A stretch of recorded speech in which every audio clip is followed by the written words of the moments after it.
What's up, everyone? All right, well, here we are. I am finishing my 12th consecutive green day. 12 days in a row in the green. Not bad at all. So that's gonna put me up, close to 40,000 on the month. Gross profit, which is fantastic. I have a really nice profit loss ratio right now, really nice percentage of success. And during the recap, we're gonna break down the stocks I traded today. I was a little bit more active today. I guess the last 3 days I've been a bit more active than I was earlier in the month. And maybe that's because I'm in a little bit of a groove. I'm feeling a little more comfortable. I've had a nice series of green days, so I feel like what I'm doing is working. So I'm stepping out a little bit more in trading, perhaps more than I was the first part of the month. But today was not the easiest day. And it kind of began right around 9:15 as I sat down and looked at the gap scanner and realized that there really wasn't a lot on there that was all that nice. You know, we had, come on girl. Got my, trusty companion, there she is. So, you know, we really didn't have a whole lot of really nice gappers this morning. AMC was gapping up kind of near the top of the gap scan. That's not one that I'm really into. It's a slightly larger float. We had INSC, which was so-so. We got a red to green move on it, but nothing exciting. We had Gene, but Gene's kind of one of those stocks that those of you guys who've been around for a while, we've seen it a bunch of times. It's done some big moves, but you know, it also likes to do false breakouts, and it's a hard one to trust. And then we had DNJR, which was one I wasn't familiar with, but ended up giving some nice opportunities, although had pretty big spreads and was choppy. I saw this afternoon that it actually came up and broke through the pre-market high, or the high a day, and squeezed up to about the $0.50. What was it? I think 350 or so. So yeah, today was a little tricky, and actually I was shocked at how much I made, because I knew on my first two trades I was basically break even. I had a green trade and then a red trade, so I was basically flat. Then my next trade was with really small share size. I knew that wasn't a big winner. And then I had a trade on INSC, which I knew wasn't great. And so probably before I started trading Gene, I mean, I felt that I was only up by a teeny bit, or maybe break even. And then Gene is where I made some money, and I ended up actually making $1,000. So not a bad way to finish the week. This has been a great week. 4,900 on Monday, 4,500 on Tuesday. Gosh, what was Wednesday? I had a $12,000 day. That must have been Wednesday. Yesterday was 6,800, and then today 1,000. Smallest day of the week, $1,000. Can't complain. The market's pretty hot. Even though today was a little slow, I still came out with $1,000. So those of you guys watching this on YouTube as a recap, I want you to make sure, if you have questions and comments, that you put them down in the description. And I'm going to put a couple links in the description to answer some questions that you may have. How I started day trading with $500. The right broker to use when you have a tiny account like $500. Let's see, I'll talk a little bit about my, there's a link down in the description for my performance. You'll see my 2017, 2018, 2019, and 2020 broker statements, including the independent accountant's report for my $583 to $1 million trading challenge. I also have links in there for setting up a trading station and a beginner's getting started guide. So check out the description. There's lots of links in there to help you guys get started. Want to study up over the weekend? All right, make sure you do it. Anyways, questions, comments, leave them down below, and I'll see you guys first thing on Monday morning, but I might jump on live over the weekend, so stay tuned, and if you see me come live, feel free to give me the thumbs up and ask some questions. All right, enjoy the weekend, guys. See you later. Bye.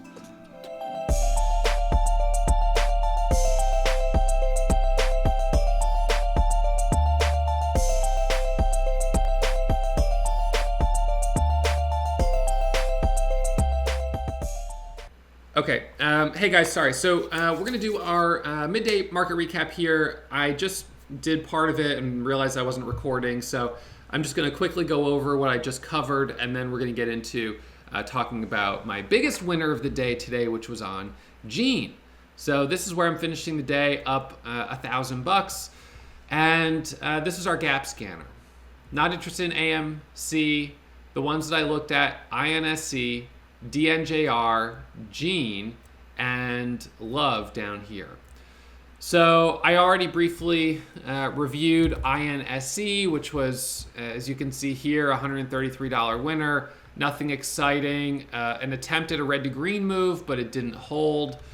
DNJR, I took 3 trades on, 2 winners, 1 loser. The first trade was a break of 295 for the break over 3. And then I got back in at 310 for the break of 320 and stopped out at 3. So I was flat after the first 2 trades and then got back in for a measly, probably $50 winner or something. I might have been red, but slightly after the first 2 trades. So only $36 on DNJR, only $133 on INSC. Gene was my biggest winner today. RCUS, I'll talk about in a second. And Love was my biggest loser. So LOVE, this one, I kind of just mismanaged. It popped up here, and my first trade was a long right here at 980 for the break of $10. It hit a high of 10 and then dropped all the way back down here. I stopped out. Then the first 1 minute candle made a new high. John got in it. I didn't. I then added up here in the 90s for the break back over 10, and then I stopped out a second time. So I was like, wow, I'm just not trading this one very well. So fortunately, I was trading it with small size. I knew that I was chasing it a little bit and my entries weren't perfect. And so I kind of thought I'll start with smaller size, and then if I can get a good position started, then from there I can add. But then that never happened. I kept stopping out. So $271 in the red, and that was in 2 losses. So really not bad at all there in terms of risk management, but kind of unfortunate that it didn't do more. And then RCUS, so this one I didn't call out. I didn't share this one with the chat room. This was a high risk trade, no doubt about it. So if we look at this on like a 1 second chart, which I don't use while I'm trading, I pulled it up and I saw that it was ripping up very quickly. So right around here, it was flagging or consolidating underneath $35 right here. So I looked at this consolidation and I thought to myself, if it breaks 35, this looks to me like it's going to rip at least to 35.50, maybe to 36. So as the spread started to get tighter, I told myself, all right, well, my stop is hard stop at 34.50. I might be able to get a stop at 34.75. And so I got long at 35. It broke 35 and popped to 35.50. I'm up 50 cents. It breaks that level and squeezes up to 36, and then up to a high of 36.33.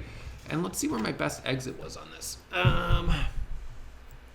My best exit was 35. 35.97 and 36.05. So I didn't get the very top, but almost $1 a share, which was not bad. I just went with small share size, which was the right thing to do. Because even though I thought there was an opportunity to add a little profit, I didn't want to risk having a big loss. So I just went with small share size. So that was RCUS. And then Gene is the one that really paid the bills today. All right. So on Gene, this had a nice pre-market early and then faded and wasn't looking so good. So right out of the gates, I was kind of like, yeah, it's interesting, but I'm not sure that I'm going to go for it. So let's switch this to 1 minute. So what I ended up doing here, I waited for it to break the VWAP, and then I said I need to wait for the first pullback. And I started feeling FOMO because it goes from 220, 230, 240, 250, 260, and then finally pulls back. First entry right here. Boom. First green trade right there. The next pullback right here, small green trade here, but basically break even. Next trade down here for the break over the high, break through 70, and a nice trade. So this, I kept doing 1, 2, 3 trades. Back in for the break of 70 right there, a squeeze up to 80. The high was 80, what was it, like 84 or 83. So this one, as you look at the chart, the first 1 minute candle patterns worked here, here, here, here, here, and definitely here. I traded it on the first 3 or 4, and then I started taking the breakthrough high a day because I felt like it was starting to get a little choppy, and I just wasn't sure how well it was going to hold up. But in any case, I made almost $900 on it, and that made today a $1,000 green day, and I'm impressed because I really thought I was only up $300 to $400 today. I knew I was red on Love. I thought I might be red on DNJR. INSC I figured was break even. So all I had was RCUS and Gene, and I just wasn't sure that I made that much on really either of them. And ultimately I didn't make a lot on either of them, but $1,000 a day, that's solid. So my metrics month to date, not including today, $34,998 of profit. 70% accuracy, average winners $331, average losers $187. Average trade is about 5 minutes long right here, and that's of course stretched out from all the times that I'm in a circuit breaker halt or something like that. So that's what the month looks like right now. Well, we're going to have one more green day right here with $1,000. So I have 9 days left in the month, and my goal, not to set a really crazy goal, but I want to try to aim for, come on girl, come on up. I want to try to aim for a no red April. I'm feeling pretty confident right now. I'm feeling pretty consistent. And I think as long as I don't come out of the gate swinging, it's possible. If I come out of the gates swinging, then the problem is that I could dig myself a hole and hit my max loss in my first trade. And so on pretty much all of my trades, like my first trade today on DNJR, I went in with 2,000 shares and then I added another 2,000. So I had a 4,000 share position.